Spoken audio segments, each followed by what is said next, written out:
I'm Rachel Morgan, 36, a software engineer from Portland, Oregon, who's been fiercely independent since my college days. For 9 years, I poured my heart and savings into saving my parents' vineyard in Willamette Valley, believing it was my future legacy. I paid off their debts, upgraded the property, and treated it as my investment. Then, at my younger sister Clara's engagement party, my parents gifted the vineyard to her and her fiancé, Derek, their picture-perfect son-in-law. Devastated but resilient, I found peace in my coastal A-frame near Cannon Beach. 5 months later, my parents showed up at my doorstep with moving vans, expecting to settle in. Before I dive into this story, drop a comment with where you're reading from, and if you've ever had family take advantage of your generosity, hit that subscribe button. Growing up in a small town outside Portland, our family was comfortably middle class until my teenage years. Dad managed a local bookstore, and Mom ran a boutique bakery from our garage. We weren't wealthy, but we had enough for family vacations and cozy holidays. Clara, 7 years younger, was the dreamy, artistic foil to my logical, driven nature. My parents often said we were two halves of a whole, Clara's creativity complementing my pragmatism. Everything changed when I was 16. Dad's bookstore struggled against online retailers, and Mom's bakery took a hit during a local economic slump. The Vineyard, a 20-acre property they'd bought as a retirement dream, became a financial burden with its aging equipment and high taxes. I earned a partial scholarship to Oregon State University for computer science, but I worked 25 hours a week as a barista to help with family expenses. Clara, still in elementary school, was largely unaware of the strain. "Rachel, you're our rock," Mom would say during our weekly check-ins. I took it to heart, coding late into the night while my classmates socialized. By graduation, I had job offers from 2 tech firms and joined a Portland startup specializing in agricultural software. My salary felt transformative, and I rented a modest apartment with a college friend. But as my career thrived, my parents' finances crumbled. The vineyard's mortgage payments lagged, and its infrastructure, irrigation systems, trellises, and a tasting room needed urgent repairs. Clara, now in high school, pursued art and lived at home, contributing little beyond occasional chores. At 27, 5 years into my career, Dad called, voice breaking. "Rachel, we're 4 months behind on the vineyard loan. The bank's threatening foreclosure." The vineyard was more than land. It was where I'd spent summers pruning vines, where we'd hosted harvest parties under the stars. Losing. It felt unthinkable. I reviewed my savings, originally earmarked for a house, and met with a financial advisor. "I'll cover the back payments," I told my parents. "But let's make it official. I'll pay off the loan over time, and the vineyard will transfer to me as an investment." They agreed, tearful and relieved. We signed a contract stating that after 9 years of payments, the vineyard would be mine, though they could live there for life. I also committed to modernizing the property. For 9 years, I sent $1,800 monthly, replaced the irrigation system, upgraded the tasting room, and installed solar panels. Every upgrade was meticulously documented as part of my investment. Meanwhile, I advanced to senior software engineer and bought a small A-frame cabin near Cannon Beach. Its cedar walls and oceanfront deck became my haven. Weekends were spent refinishing the interior, planting native grasses, and building a stone fire pit. The cabin was my escape from Portland's tech grind. Clara, meanwhile, drifted through art school and odd jobs, living with roommates or back at the vineyard. My parents called her a free spirit finding her way, but I worried about her lack of direction. Everything shifted when Clara met Derek Ellison at 26. He was 32, a wine distributor from a wealthy Napa Valley family, polished and charismatic. My parents were instantly charmed. Dad loved discussing vintages with Derek, and Mom glowed at his compliments on her baking. Family dinners became showcases for Derek's industry connections. "Isn't Derek perfect for Clara?" Mom gushed during a visit. I nodded, but his slick demeanor unsettled me. Moments where his charm felt rehearsed. like when he subtly corrected Clara's wine terminology. Around this time, I met Lucas Bennett, a marine biologist who lived down the coast. Our friendship began when he helped me repair my deck after a storm, and grew into romance over tide pool hikes and bonfires. Lucas's calm presence let me be myself, free from the weight of expectations. As Clara and Derek's relationship deepened, my parents grew vague about the vineyard. When I mentioned finalizing the title transfer after my last payment, Mom deflected. "Let's not get hung up on paperwork, Rachel." Uneasy, I focused on the final upgrades, new trellises, and a renovated guest cottage. After a 10-month romance, Derek proposed to Clara with a lavish ring. They planned an engagement party at the Vineyard, transforming the tasting room into a venue with chandeliers and floral arches.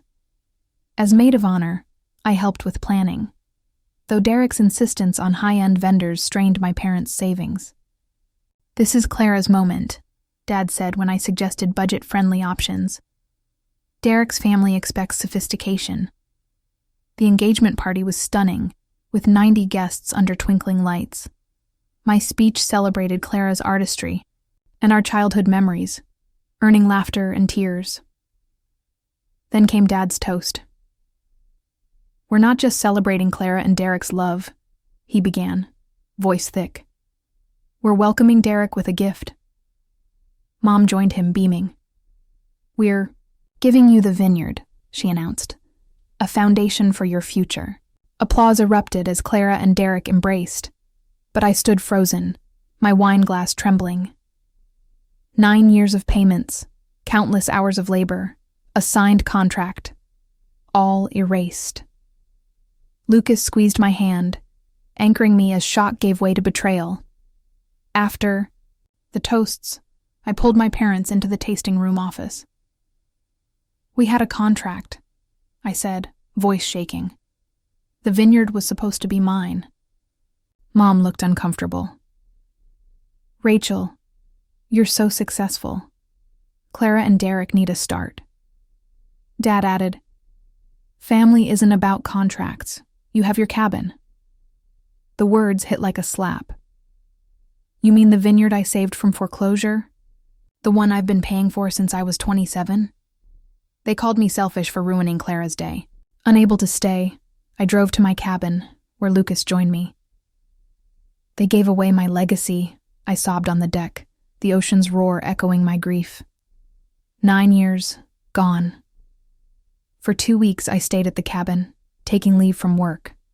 The betrayal consumed me. Every payment, every upgrade, dismissed. Clara texted, confused. "Why'd you leave? Mom said you weren't feeling well." My parents' voicemails grew sharp. "Rachel, this is childish. We're family." Lucas brought groceries and worked remotely from my cabin, offering quiet support. "They're making you the bad guy," he said. "That's not the truth." Slowly, I returned to Portland, diving into a project optimizing vineyard management software. Work dulled the pain, but the hurt lingered. A month later, Mom called, urging me to move on. "You didn't need the vineyard, Rachel.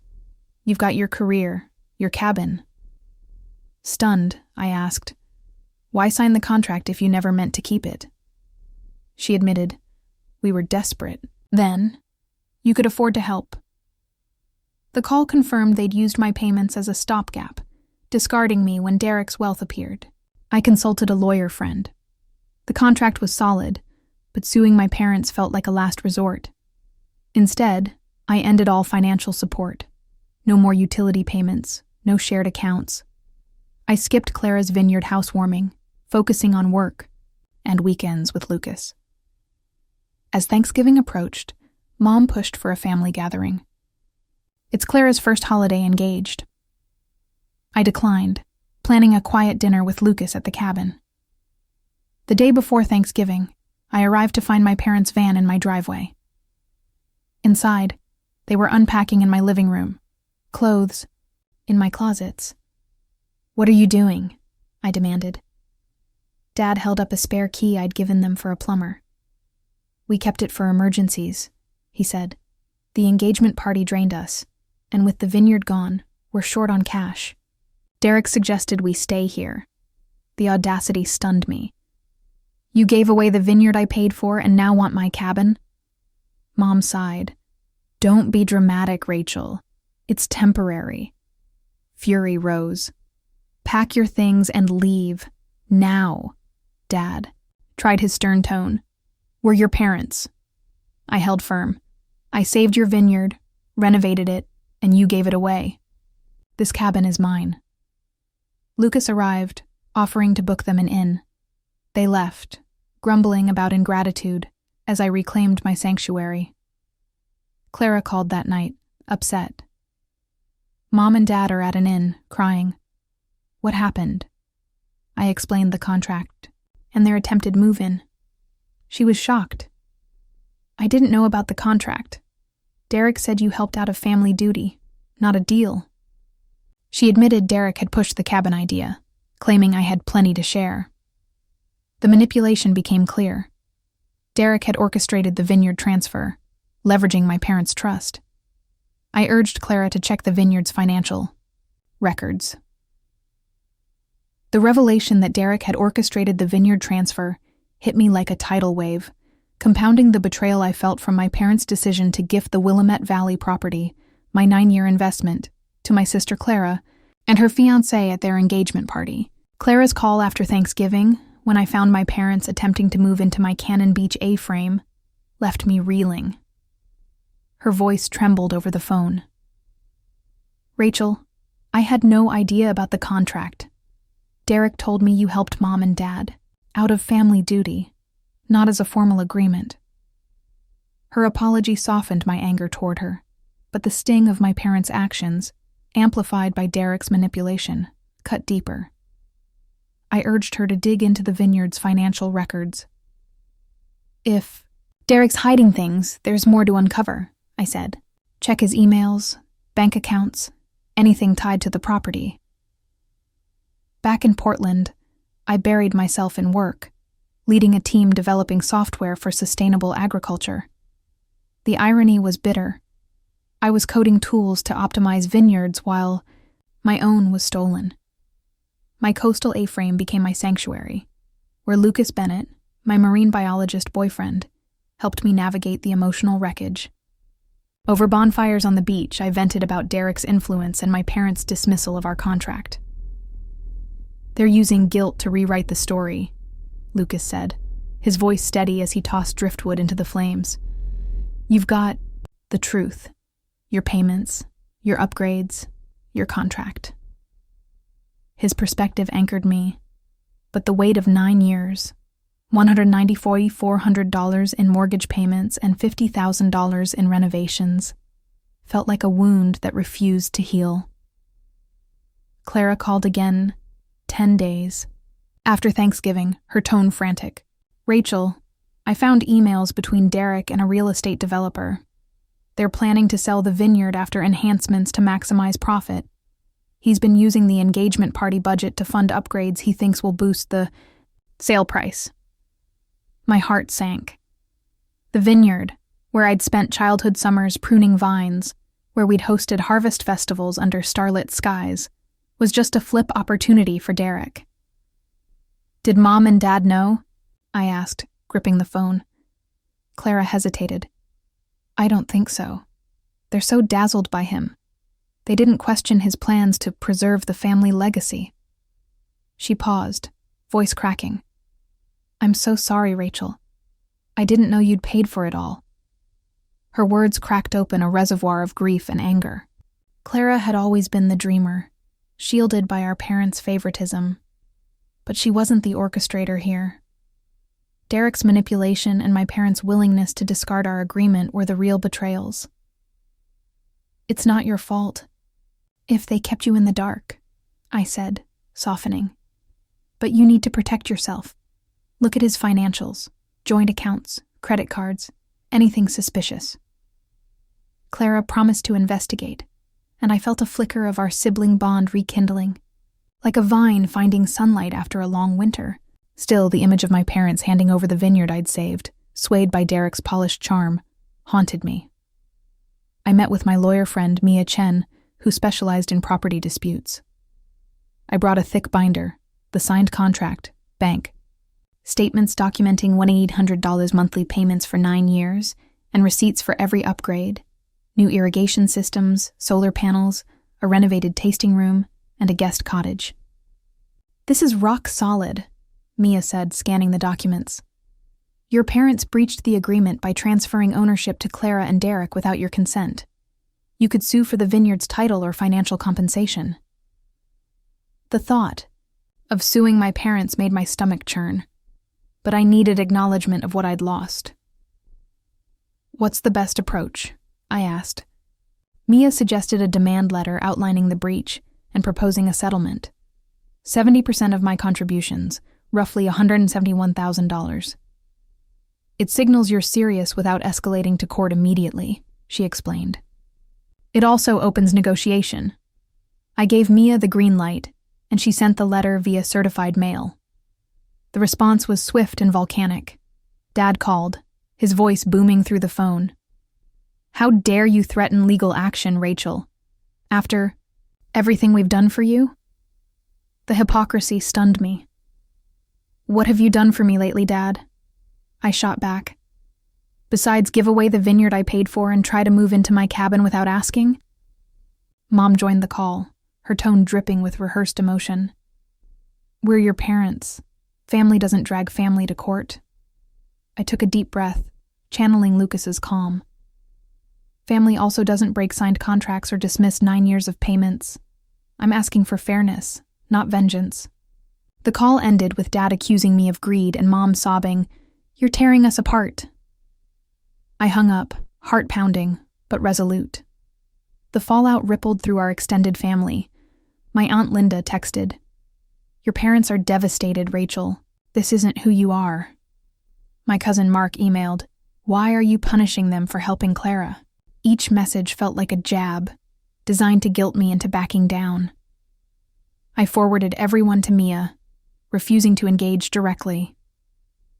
Meanwhile, Clara's calls grew more frequent, her tone shifting from apologetic to panicked. "Derek's been secretive," she said during a late-night call from her car, away from the vineyard. "I found a separate bank account he never mentioned. He's been transferring $20,500 a month from our joint account since we got engaged. And there are credit card charges for things I didn't know about, fancy dinners, a $3,000 watch. My software engineer brain calculated the damage, $15,000 hidden in 7 months. He's also pushing to refinance the vineyard," Clara D. added. "He says it's for renovations, but I think he's planning to sell." I urged Clara to document everything and consult a lawyer. "You're engaged to someone who's financially manipulating you," I said. "Get copies of those statements and emails. Protect yourself." Clara's voice trembled. I thought, "He loved me, Rachel. But he's controlling everything. My art, my friends, even what I wear to his wine industry events. He says it's to elevate our brand." I recognize the signs of emotional manipulation, and my protective instincts surged. "You deserve better, Clara. If you need a safe place, my apartment's open." She thanked me, her voice heavy with doubt, but I sensed her grappling with Derek's true nature. Work became my lifeline. My team's Vineyard software project was gaining traction, with clients praising its predictive analytics for crop yields. The irony stung, optimizing other people's vineyards while mine was slipping away. But the work gave me focus. My promotion to senior software engineer came with a raise, allowing more flexibility for weekends at the cabin. There, Lucas and I kayaked along the coast, cooked fresh crab, and planned upgrades, a new deck railing, a skylight for stargazing. One evening, as we watched the sunset paint the Pacific gold, Lucas said, "You're stronger than you know, Rachel. You're not letting this break you." His words reminded me that the vineyard, while a piece of my heart, wasn't my entire identity. My cabin, my career, and my relationship with Lucas were mine, built through my own grit. My parents' next move tested that resolve. 3 weeks after the demand letter, they called with a compromise: $20,000 as a gesture of gratitude with no admission of wrongdoing. "We're not wealthy, Rachel," Dad said. "This is generous." I laughed, bitter. "Generous? I paid $194,400 to save your vineyard, plus $50,000 in upgrades. You gave it to Derek, who's planning to sell it for profit." Mom gasped. "That's not true. Derek's committed to the family legacy." I shared Clara's findings, the secret account, the developer emails. Their silence was telling, but they doubled down. "You're twisting things," Dad said.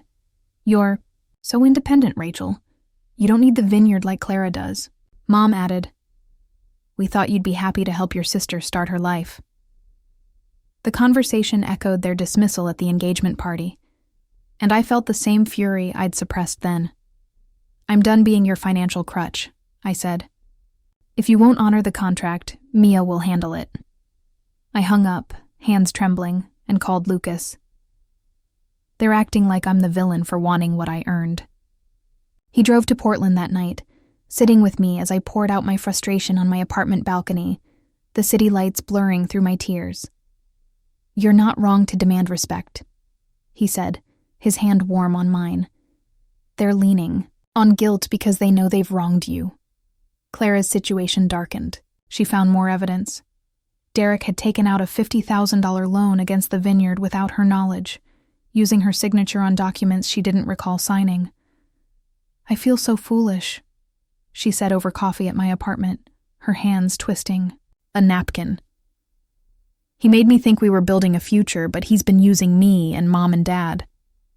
I hugged her, seeing my own betrayal reflected in her pain. "You're not foolish. You trusted someone who lied. Now you know." I connected her with Emma, a family law attorney specializing in financial deception. Clara began gathering bank statements, loan documents, and emails, building a case to protect herself. My parents faced their own reckoning. Clara showed them Derek's emails about selling the vineyard, and their defense of him faltered. "We thought he was perfect for Clara," Mom admitted during a tense call. "We didn't see this side of him." I swallowed the urge to remind them I'd warned them about Derek's charm. Instead, I said, "You also didn't see how your choices hurt me. 9 years of payments, Mom. I saved your home and you gave it away." She cried, offering vague promises to make things right, but no apology.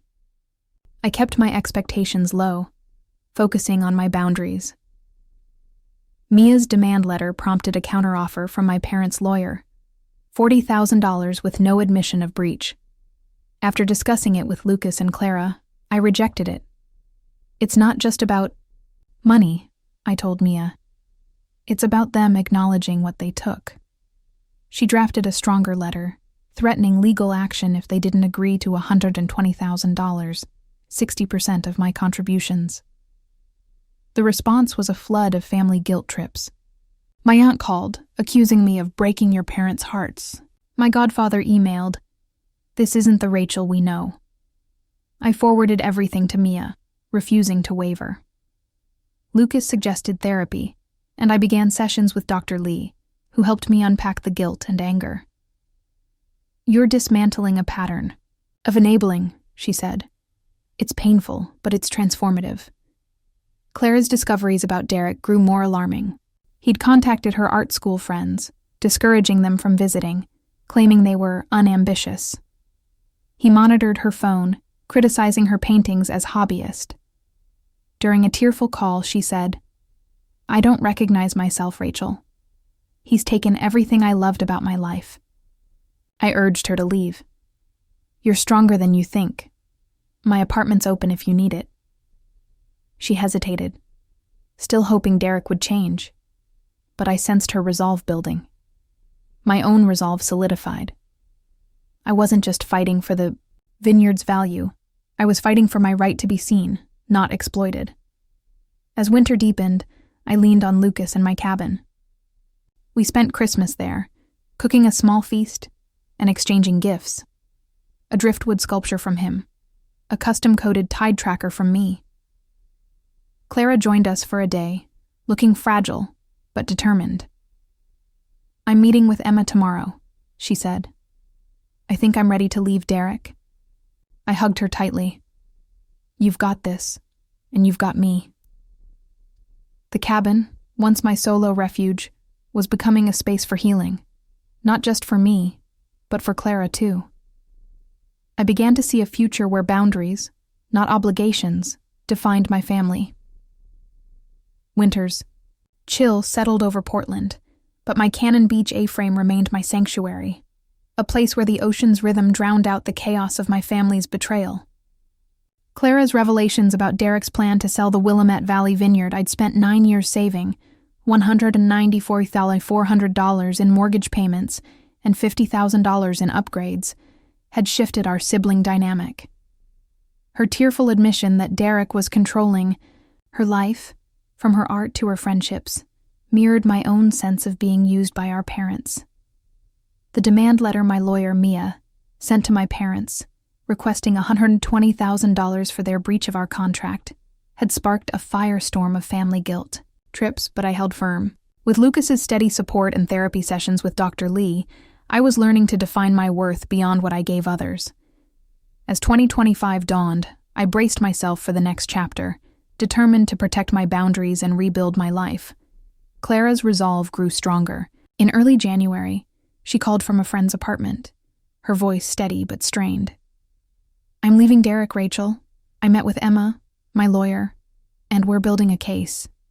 He forged my signature on that $50,000 vineyard loan, and he's been siphoning $2,500 a month from our joint account. $1,750 total now." My software engineer brain kicked in, calculating the extent of his deception. "I also found more emails," she continued. "He's been negotiating with a developer to sell the vineyard for $1.2 million after renovations, splitting the profit. He never planned to keep it. The vineyard, my childhood summers, my financial sacrifice, was just a pawn in Derek's scheme." "What's your next step?" I asked, proud of her clarity. "I'm moving out tomorrow while he's at a conference. Can I stay with you?" "Absolutely," I said without hesitation.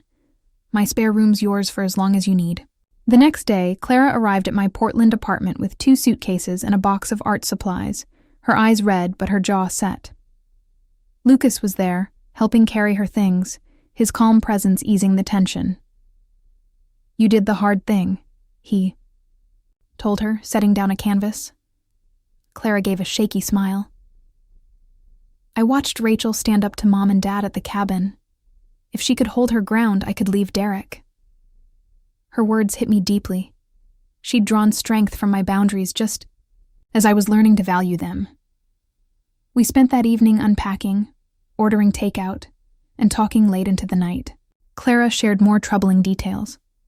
Derek had isolated her from friends, criticized her paintings as unmarketable, and tracked her phone's location. "I thought it was love," she said, staring at her tea. "But it was control. I hugged her tightly. "You're free now. You get to rebuild on your terms." Over the next week, Clara settled into my spare room, her easel set up by the window. She reconnected with art school friends and started therapy, mirroring my own journey with Dr. Lee. Emma, her lawyer, built a strong case for financial deception and fraud, using the forged loan documents and hidden account transfers. Clara also filed for an annulment, arguing the engagement was based on Derek's misrepresentation. "I want the vineyard back," she told me one evening. "Not for me, but because it was yours first, Rachel. I didn't know what you'd given up." Her acknowledgement healed a wound the legal battle couldn't touch. "Thank you," I said, my voice catching. "But let's focus on you right now. We'll figure out the vineyard together." Clara's strength was emerging, and I saw echoes of my own resilience. Meanwhile, my parents' response to Mia's demand letter grew more desperate. Their lawyer offered $50,000, still refusing to admit the contract breach. I rejected it, telling Mia, "I need them to acknowledge what they did not just throw money at me. She sent a final letter, warning of a lawsuit if they didn't agree to $100,000, half my contributions. The response was a barrage of family pressure. My uncle called, "You're breaking your parents' hearts, Rachel." My godmother emailed, "This is about money, not family." I forwarded every message to Mia, refusing to engage, but the guilt gnawed at me. Dr. Lee helped me navigate it. "You're challenging a family pattern where your role was to sacrifice," she said during a session. "Their pushback is about maintaining that dynamic, not about your worth." Her words reframed the guilt as a sign of progress. I was breaking a cycle of enabling. Lucas reinforced this at the cabin, where we spent weekends hiking and planning upgrades. "You're not just fighting for the vineyard," he said one night, stargazing on the deck. "You're fighting for your right to exist as more than a provider." His support, combined with therapy, gave me the clarity to stay firm. In late January, Clara executed her exit from Derek. While he was at a wine industry conference, she moved her remaining belongings to my apartment, leaving a letter ending the engagement. Emma secured a restraining order, citing Derek's controlling behavior and financial deception. Derek's reaction was a storm of texts and voicemails, alternating between apologies and threats. "You're making a mistake, Clara," he wrote. "You can't manage without me." Clara forwarded everything to Emma, who added it to the case. My parents, initially stunned by Clara's departure, sided with Derek, believing his claims that she was overreacting. "He's building a future for you," Mom told Clara over the phone. "You're throwing it away." Clara, bolstered by therapy and my support, held her ground. "He's been lying, Mom. He forged my signature and plans to sell the vineyard." She shared the emails and loan documents, and my parents' defense of Derek cracked. During a tense family call, Dad admitted, "We may have misjudged him." I seized the moment. "You also misjudged me. You broke our contract, gave away my investment, and tried to move into my cabin. When will you own that?" Mom cried, "We thought we were helping Clara." I pressed, "At my expense. 9 years, $240,400 total. That wasn't nothing." Their silence was heavy, but no apology came. By February, my parents' lawyer agreed to a $75,000 settlement, acknowledging the contract breach without admitting malintent. Mia advised accepting it. "It's not everything, but it's a win. They're recognizing your claim." I agreed, more for closure than the money. When the check arrived, I donated $20,000 to a rural housing nonprofit, earmarking the rest for a future home with Lucas. The settlement wasn't just financial. It was my parents' reluctant admission that they'd wronged me. Clara, meanwhile, won her annulment, with the court awarding her the vineyard title due to Derek's fraud.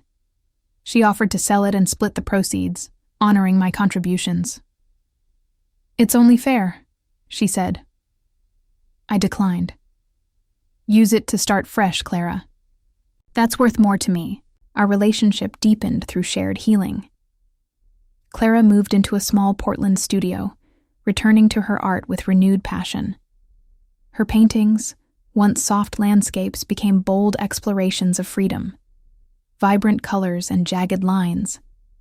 She joined a support group for survivors of emotional abuse, finding strength in community. "I thought home was a place, or people who loved you unconditionally," she told me during a sister's weekend at the cabin. "Now I think it's where you're free to be yourself." I nodded, seeing my own journey reflected. "You taught me that, Rachel. Watching you stand up to Mom and Dad gave me courage." My parents, humbled by their misjudgments, first with me, then with Derek, moved into a modest condo near Portland. Dad returned to part-time work at a community library, and Mom volunteered at a food bank, rediscovering her love of baking. Our interactions remained cautious, but civil. During a March visit to their condo, Dad pulled me aside. "We were wrong about the vineyard, Rachel. We broke our promise to you, and we let Derek blind us." His voice faltered. We're trying to do better. It wasn't a perfect apology, but it was a start. I appreciate that, I said, leaving room for trust to rebuild slowly. Lucas and I grew closer through the turmoil. In April, on a perfect evening at the cabin, he proposed on our expanded deck, the ocean glowing under a crescent moon. "Rachel Morgan," he said, holding a ring carved from abalone shell. "Will you marry me? Not because you need me, but because we choose each other every day?" Tears in my eyes, I said, "Yes. Absolutely yes." We planned a small wedding at the cabin for the following spring, envisioning a life built on mutual respect. The Vineyard's loss had taught me that home wasn't a place or an obligation. It was a space where boundaries were honored and love was freely given. By summer, Clara's divorce was finalized, and she sold the Vineyard for $1.1 million, using the proceeds to buy her studio and fund her art career. Derek's schemes unraveled. Investigations revealed similar deceptions in past relationships, and he left Oregon under legal pressure. My parents, adjusting to their simpler life, began attending Clara's art shows, their pride in her tempered by humility. Our family gatherings were smaller, more honest, no longer performances of perfect harmony, but conversations acknowledging past hurts. During a June dinner at my apartment, Mom helped Clara arrange her latest paintings, while Dad and I talked on the balcony. "You were always our rock," he said. "We took that for granted." I nodded, not absolving, but listening. "I'm still here, Dad, but on my terms now." My career flourished, with my Vineyard software adopted by major wineries. The promotion to lead engineer brought flexibility, letting me spend more weekends at the cabin. Therapy with Dr. Lee continued to shape my perspective. "You've broken a generational pattern of obligation," she said. "You're building relationships based on choice, not sacrifice." That truth anchored me. Lucas and I merged our lives intentionally. He moved his marine biology research to my apartment, and we began designing a shared future, possibly at the cabin full-time. Clara's art thrived, her latest exhibit selling out, and she credited our bond as her inspiration. "You showed me what strength looks like," she said at the opening, hugging me tightly. On our engagement anniversary, Lucas and I sat on the cabin deck, watching fireflies dance over the dunes. "What was the turning point?" he asked, his arm around me. "When did you know you'd never let anyone take advantage of you again?" I thought back. Not one moment, but a series. The shock of the Vineyard gift, the confrontation at the cabin, Clara's courage to leave Derek. "It was realizing my worth isn't tied to what I give," I said. "Love doesn't mean erasing myself." The journey had been painful. 9 years of investment, a family contract broken. But it forged a stronger me. The cabin, once my refuge, was now the heart of a chosen family with Lucas and Clara, where boundaries were sacred and love was mutual. As stars reflected on the ocean, I felt gratitude for the lessons. However hard won, the Vineyard's loss had led to a home within myself, unshakable by others' expectations. "Our wedding vows," I said, leaning into Lucas, "should promise a home where we both thrive, where growth is celebrated." He kissed my forehead. "And boundaries are respected." The symmetry of the moment, the stars above, the sea below, mirrored the alignment I'd found between my inner and outer worlds, built on truth and choice. If this story resonates, share in the comments. Have you had to set boundaries with family? How did you find the strength to protect what matters? Like, subscribe, and hit the notification bell for more stories of resilience. Thank you for joining my journey. Your worth is never defined by what others take.